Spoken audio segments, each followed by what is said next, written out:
Are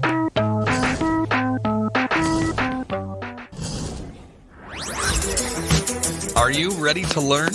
Because my super experienced guests are ready to share some really valuable information.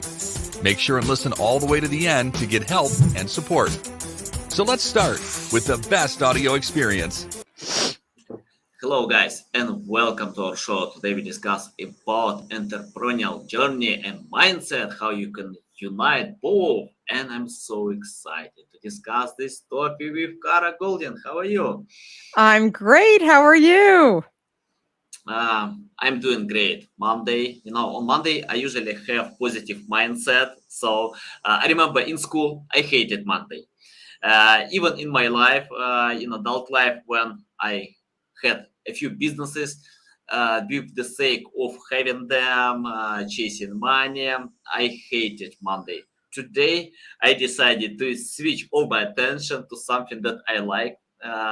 Today, I enjoy the process. It's more important for me. So that's why I have positive mindset, and I'm so excited to learn more about that because I know that you know about the topic well.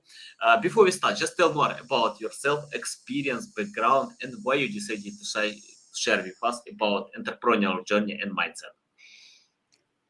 So, more than anything, I wrote a book called Undaunted, and the main reason why I decided to write this was I really believed that a lot of the reason, and I'm sure you will relate to this, is that people do not start companies because they fear lots of things, maybe looking foolish.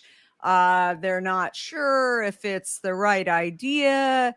It's too competitive of a market, all of these things. And what I decided was that just by sharing my story, I felt like that could really get a lot of people thinking, gosh, if she can go and take on the beverage industry and do big things, then maybe my idea could actually become something. So that was kind of the thinking. For those of you who are not familiar with the company that I founded, it's called Hint. I have a bottle here, drinking the lemon water this morning, but it's an unsweetened flavored water. And maybe no one has thought about unsweetened flavored water, but 17 years ago, I was looking for a flavored water that didn't have a lot of sweeteners in it because I really felt like anything with some sweeteners in it, it just didn't hydrate me. I never sort of equated the idea of sweeteners with unhealthy habits until I actually decided to quit drinking my diet soda that I had been drinking for years, thinking that I was, healthy. It was better than, sugary sodas. And when I gave it up, some crazy, amazing things happened that I was frankly shocked by, including the fact that I lost 24 pounds in 2.5 weeks. I had terrible adult acne and different skin issues that I couldn't figure out. And all of a sudden, just by giving up the diet soda, that's when I realized that I cleared things up on my own without medications, without, doing lots of different things that I had been thinking that I, maybe had to do, maybe felt like, this was just the way that that I was going to live the rest of my life. So when I saw this in my own life, I thought, gosh, there's a lot of people who don't understand this. Maybe I should just create a product and bring it to my local store and see if I can sell the product and get people to see what I saw. So I'll stop there and continue on as you have more questions. Yeah, love your story. I hope Coca-Cola is in trouble, because of him.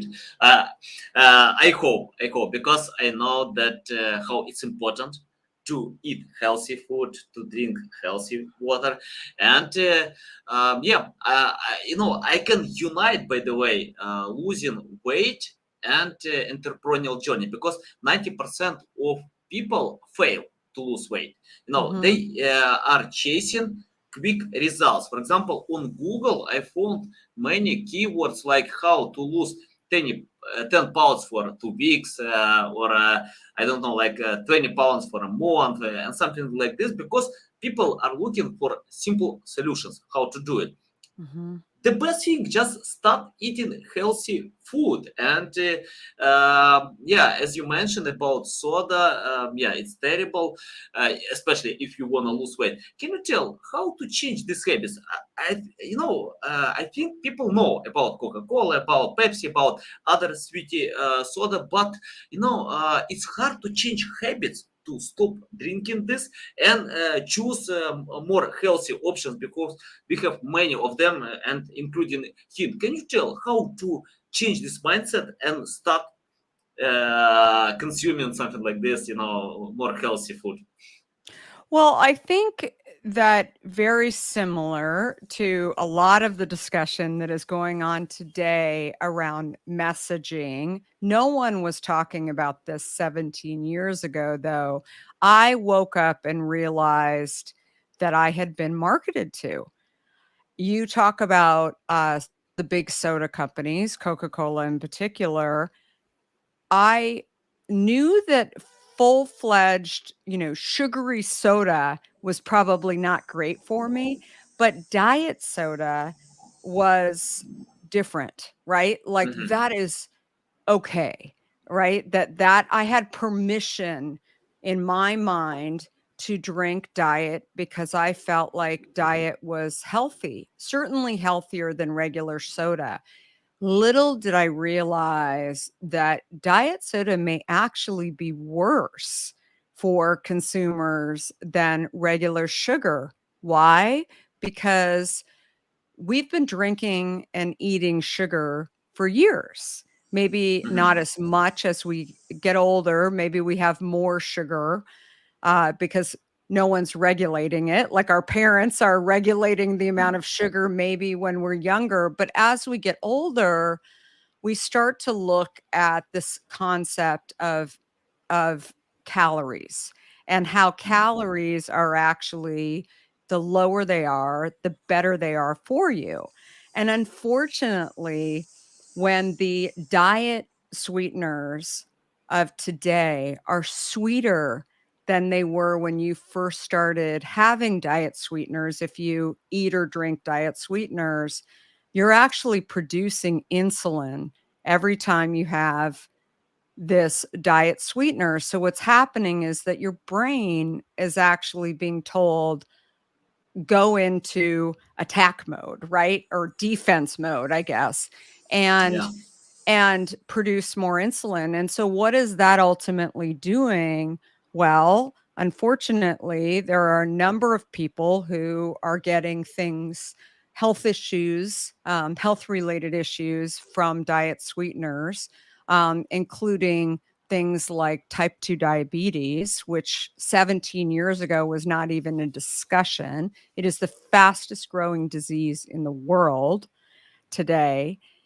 But more than anything, consumers don't know that, right? And Yeah. I think that that is the biggest challenge that goes on. So to your point, people believe that there's some mystery group in the background that is looking out for your health.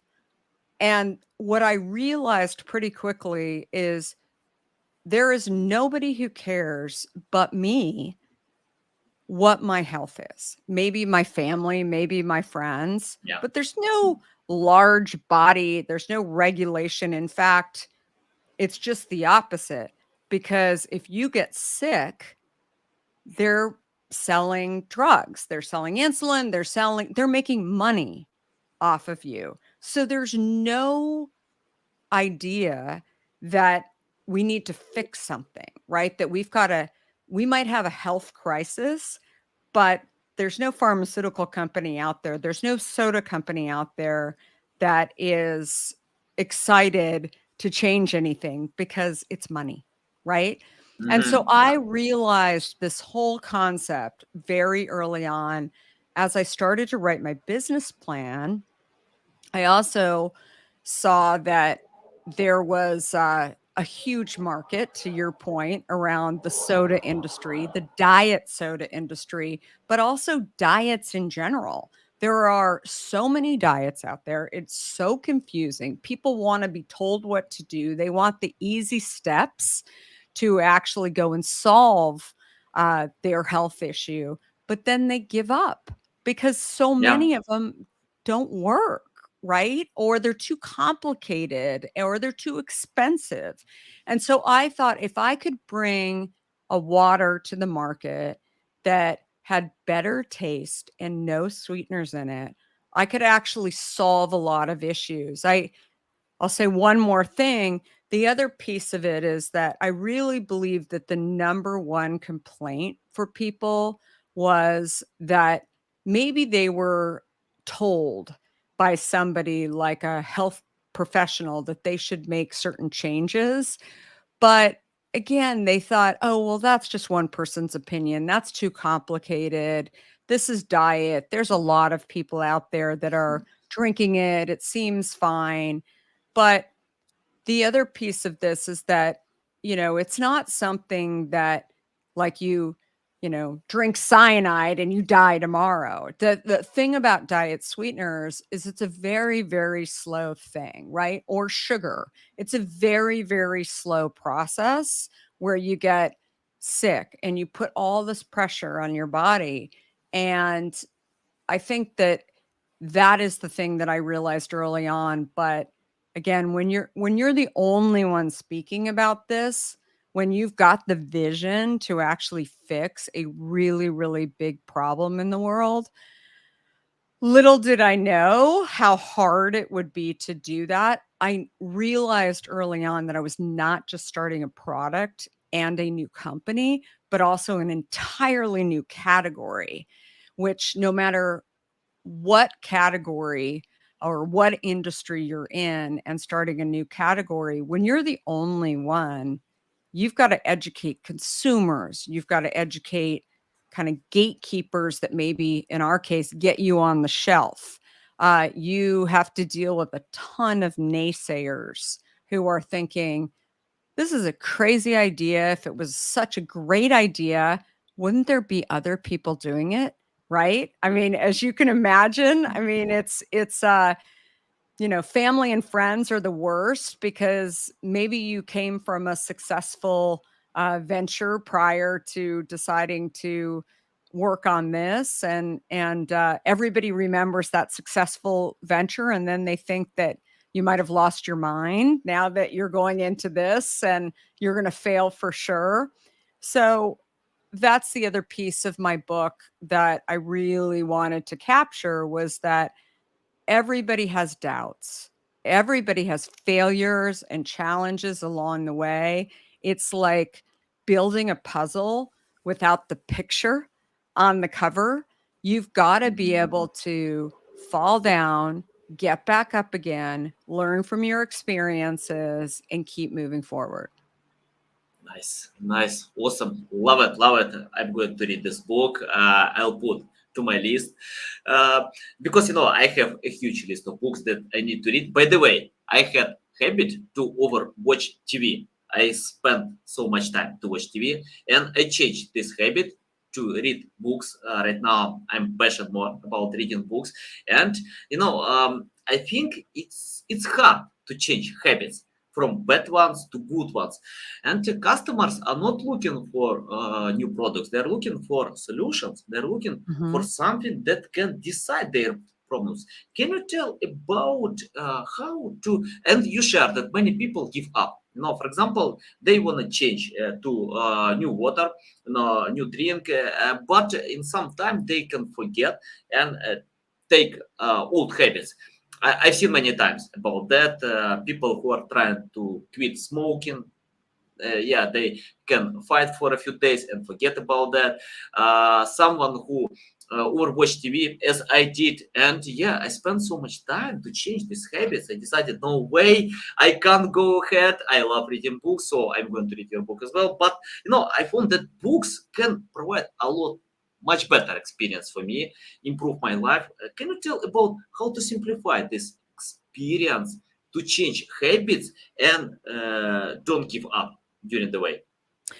So it's a great question. I think that what I found, I was an athlete growing up. I was a gymnast and also a big runner.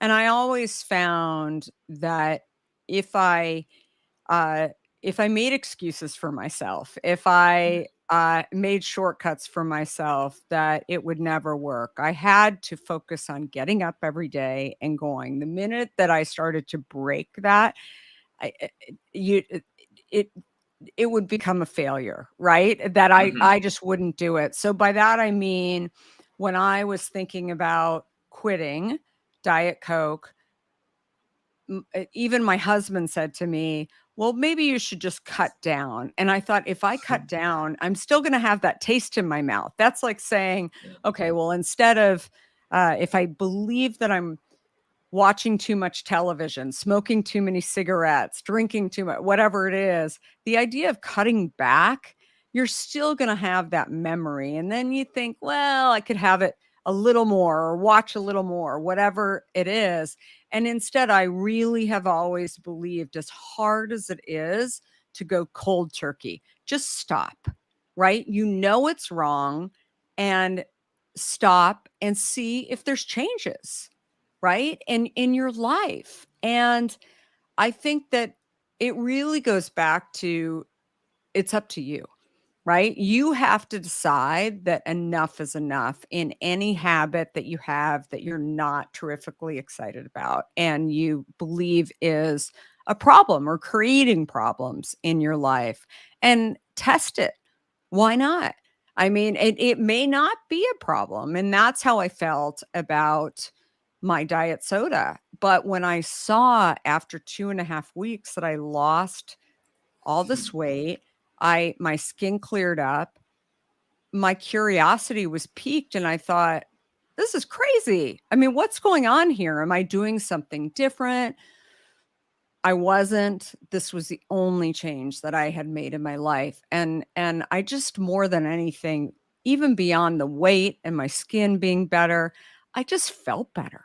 And I think Yeah. that whenever you feel better, I think that you can do a lot of things in your life that maybe you couldn't do before, that you just are motivated to go out and do a lot of big things. And I think, like, that's a key thing that I wanted to share in this book as well, that I never really thought that I was going to go start a company. I mean, that to me, I had worked for incredible entrepreneurs prior to starting my own company.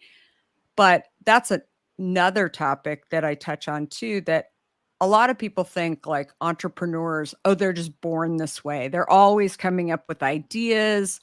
They've got the Midas touch where they just go and create. But what I found was that entrepreneurs come in all different shapes and sizes. I feel like the one consistent thread that I've been able to see is that oftentimes when you see something totally new and totally different in an industry, that entrepreneur typically has come from outside of the industry. They've been Yeah. a consumer, they have been curious, and they are undaunted. They're relentless in going out and doing something that they believe, what do I have to lose? If it fails, then I tried, and nobody else was doing it. So what the heck? And I think, like, that's something that people have to think about. They think, just because I don't have the experience, I can't do big things, but you actually can. And in fact, in so many examples of entrepreneurs, they never were doing what you see in it as successful in, they weren't working in that industry prior. Nice. Love it. By the way, let me share my story, because you mentioned that after losing weight, your skin was much better. And I had the same issue. In 2019, I traveled to Turkey with my family, and I got flu and couldn't recover for 45 days. A lot. I met to many doctors. They gave me some pills, shakes. I don't remember exactly. A lot of medicine, antibiotics, but 45 days I couldn't recover. Then after recovering, I decided, no way, I can't go ahead like this. I'm young, to have such issues. Then I decided to take cold shower every single day.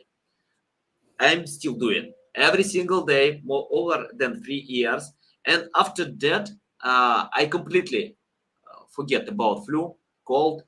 Even more, I lost my seasonal allergy, so that I usually suffered. And each year I got a lot more and more medicine. But after taking cold shower, I lost even allergy that are not related to flu, cold, and many other things. So I think when you have good habits, you can improve your health. Totally. Yeah, at any side. So just have them. So yeah, that's why I love what you mentioned, that after drinking this water, you can improve even your skin. So yeah, why not? Yeah, love it. Okay. I'm Yeah. so curious, if you don't mind if I ask, did somebody tell you to do that? Or how did you learn that? I think I was looking for solutions. Because I read a lot that medicine can, like diminish my suffering, but medicine can't decide all my problems, all my issues. So I read online many other things, and probably I learned a lot from Wim Hof. He's from um he's from Netherlands. Yeah, he's so famous about that. And I've learned from a few billionaires, very rich people who use the same approach, taking cold shower every single day. Then I decided to switch even more. I have cold bath. I can show you. Yeah, give me a few seconds. I have my cold. It's my patio. And Oh, interesting. No, and I've heard amazing things about that. It's interesting, it's fascinating, because I think that one of the things your story touches on is that entrepreneurs don't just decide to be entrepreneurs necessarily. Maybe they've done another startup before, but they almost hit rock bottom, and maybe rock bottom is not homeless on the street, or however you want to view it, but they're very frustrated because they can't solve their own problem, right? yeah, And they don't understand it. And I think when it comes to health, that is something that that people, it doesn't matter how much money you have, what your gender is, what your nationality is. If you don't have your health, everyone agrees that you have nothing. And so you go searching for this idea. And yet when people don't understand it, maybe people heard that you got healthy and you changed just by doing this one thing, people thought, that's crazy. I'm sure you heard plenty of your friends or your colleague, oh no, that must not be it. What else are you doing? But when you see that it can be this simple, I think you want to share that, right, with other people, because you think, how many other people may be suffering and challenged as you were? So it's a really, really exciting thing that you've stumbled upon. Yeah, but I keep suffering on this cold bath for 3 minutes every single day. Yeah, but after that, I get much better. I feel much better. It's like another body. It's like another health issue. Anything change after that. So yeah, but I'm suffering. I'm still hating it, but I keep doing. I can't stop.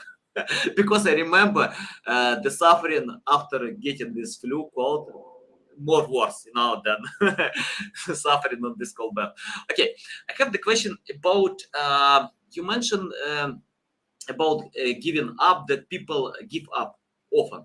So can you provide your insights or I don't know, any tips how to go ahead? Because any startup and any journey, when you have, people are looking for simple solutions, and they can't achieve quick results.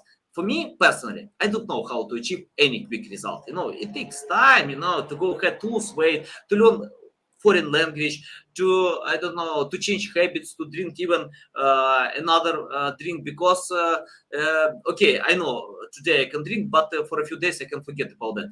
Can you tell about some methods how to know that you need to do it every single day?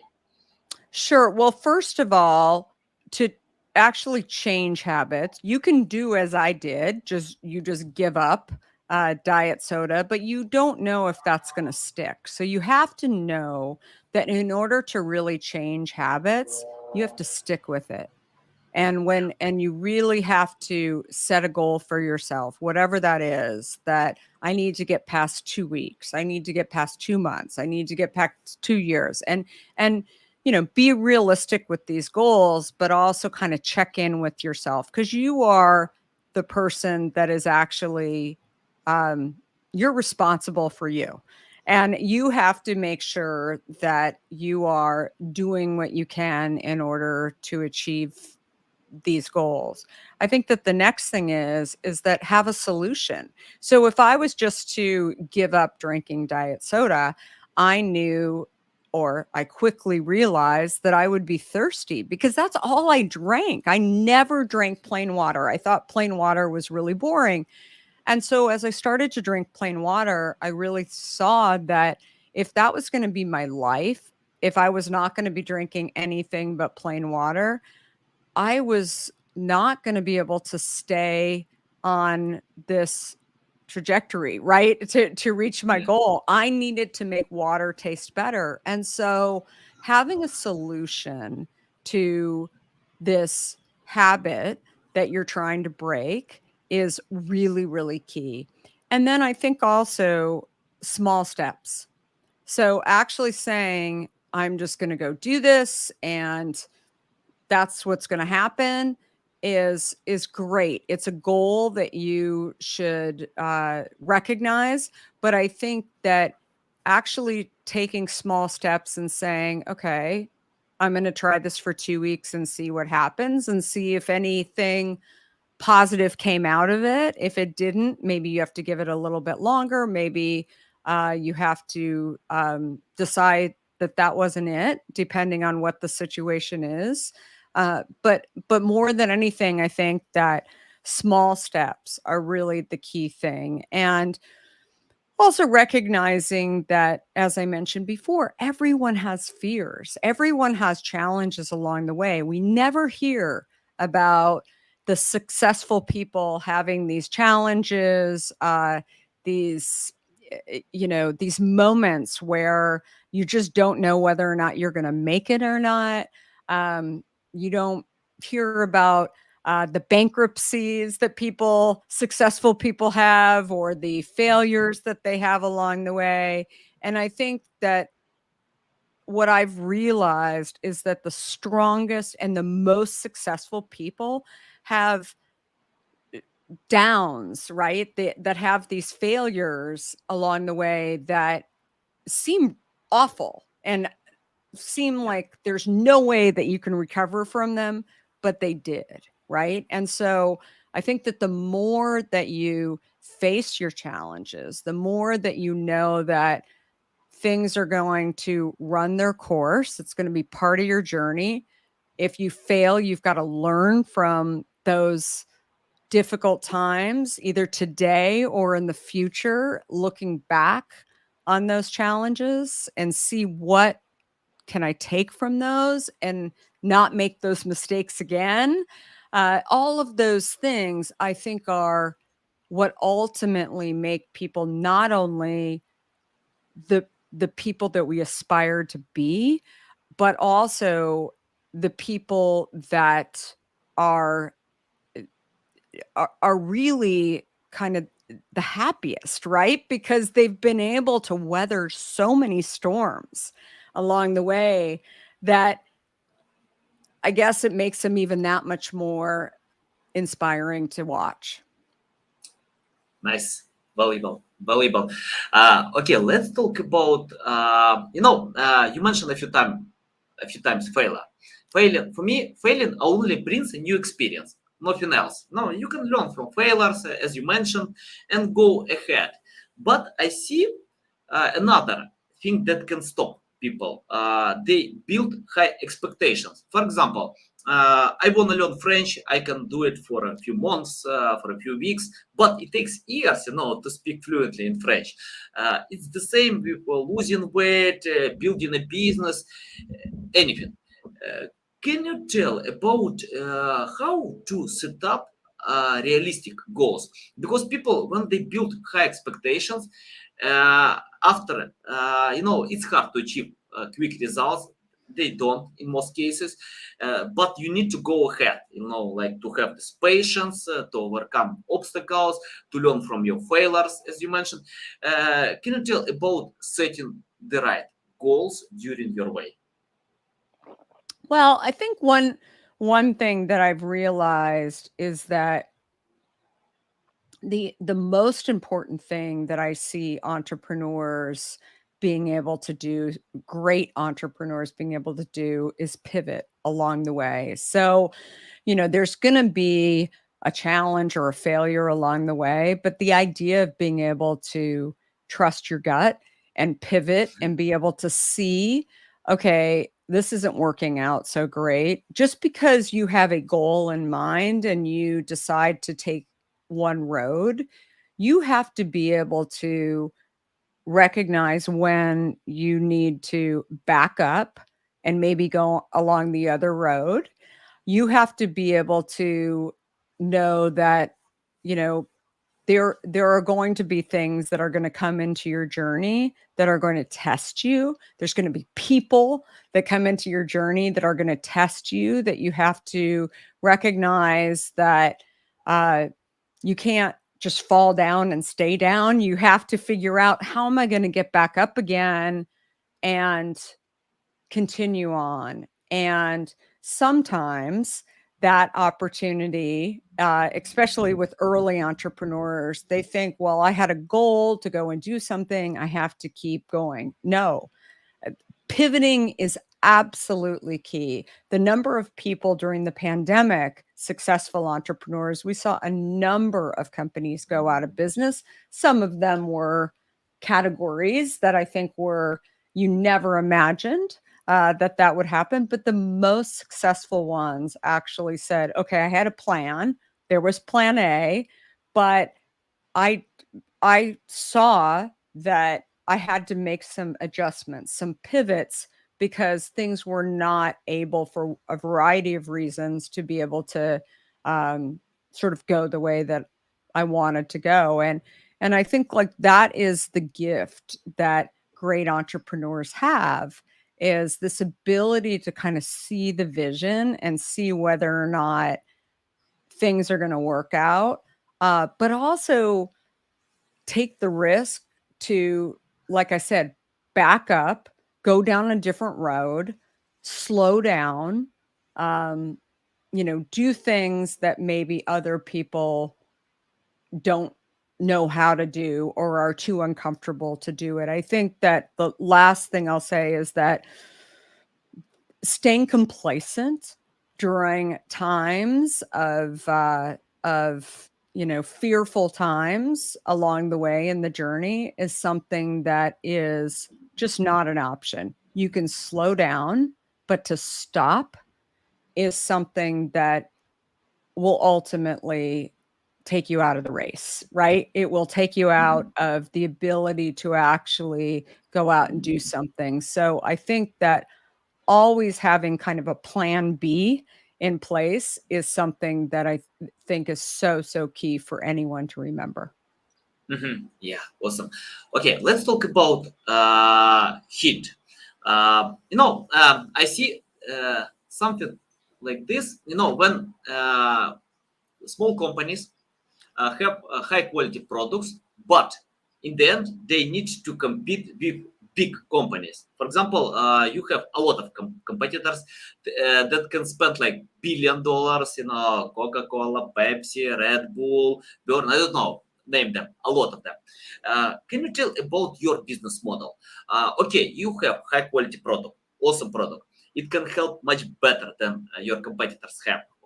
But in the end, you need to compete with their teams, marketing budget, because Coca-Cola spent $1 billion. I don't remember exactly the number. But it's like 70% of all income from Coca-Cola are going to their advertisement. So it's hard. It's hard to compete with them. People know they have strong brand recognition.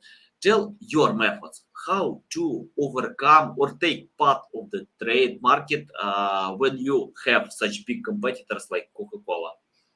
So it's very interesting. As I mentioned earlier, I not only was starting a product and a new company, but also an entirely new category. And when you're doing that and you're the only one, it's very exciting in the beginning, right? You're like, I'm doing something totally new. It's no one's ever seen this. Maybe you're whispering when you're talking to people about the idea because you think that you've got such a great idea. You don't want competition.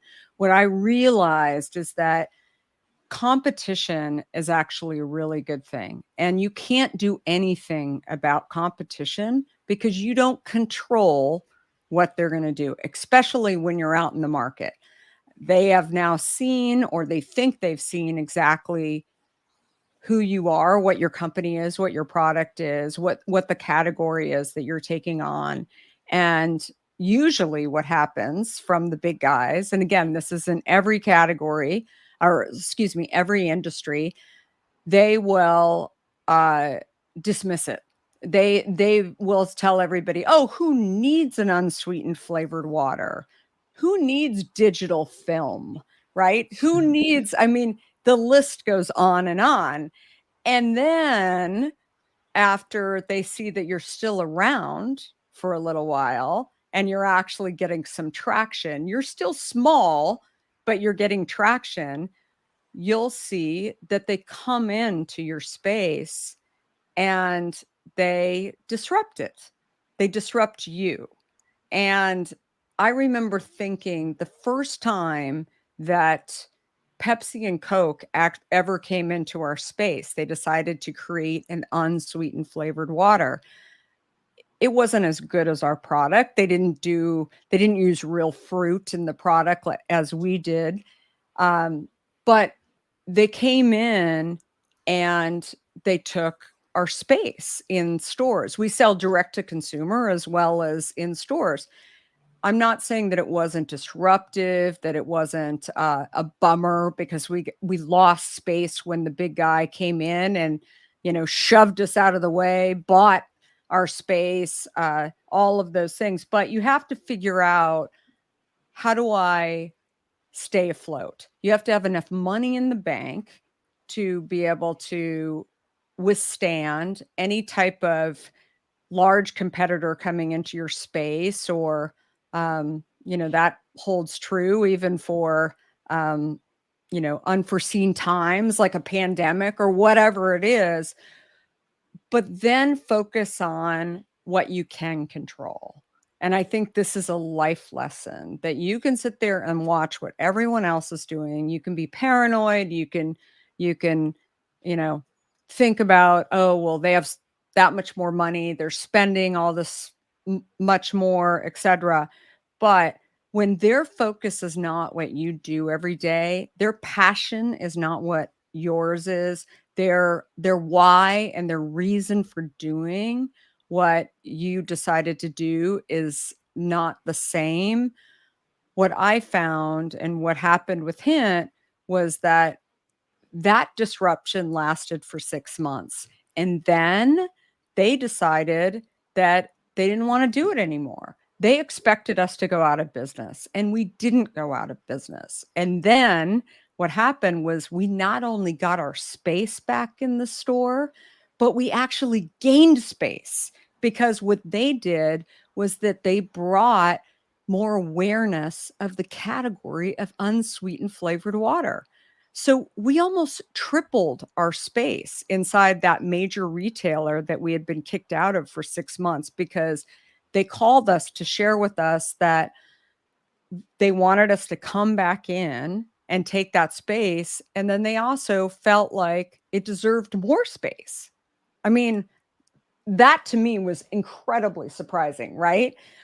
And I think like that's the thing to really focus on. And again, you're always going to have competition, but focus on what you can control and be able to stay the course and withstand the storm, because the storms will be here. They'll always be here. You'll always have competition. You'll always have people who are better than you. But the key thing is that as long as you can stay alive while those disruptions are happening, and focus on what you can do, and focus on your consumer base and sharing why you're better. As long as you can keep your consumers and continue to grow your consumers, when you have these disruptions that are going to come in your path, I believe that you can gain consumers once they decide that they're not really interested in being here and they were doing it for the wrong reasons. Nice. Very encouragement. Kara, it's a big pleasure to get on my show, to learn from you. You share a lot of valuable insights. Tell our audience how they can reach out to you, learn more about you, follow you. Thank you so much. I'm all over social at Kara Goldin, and Hint is at drinkhint.com, available in stores nationwide as well. And hopefully we'll get a chance to connect. Please DM me and say hi. Okay, guys, you can find all these links in the description below. Listen us on Apple, Google, Spotify. You need to change habits. You can see it's better to read the book Undaunted. You need to change habits from Coca-Cola to Hint, because I'm going to do it. I love changing bad habits to good habits to improve my well-being. So I recommend 100%. Connect with Kara on social media, and see you next time.